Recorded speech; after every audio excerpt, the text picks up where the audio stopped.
Dito mga kababayan, na makikita nyo yung mga bago natin na sasakyan ng DEPS. Ito, isa. DEPS Project of MCDRRMD. Dalawa.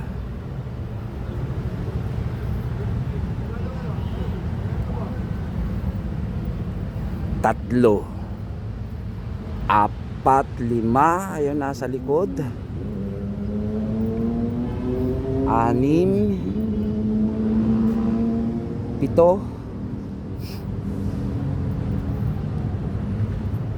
walo. Mga bago yan mga kababayan. Yan, may numbering pa. Grabe. Grabe tong lungsod ng Maynila mga kapatid. Ito hindi pa natin ito naiaan. Ang dami oh. Mga bagong sasakyan ng ating lungsod ng Maynila. DEPS. Dito yung mga magagandang sasakyan natin. Plus yung isang heavy equipment loader. Dito yan sa KKK mga kapatid.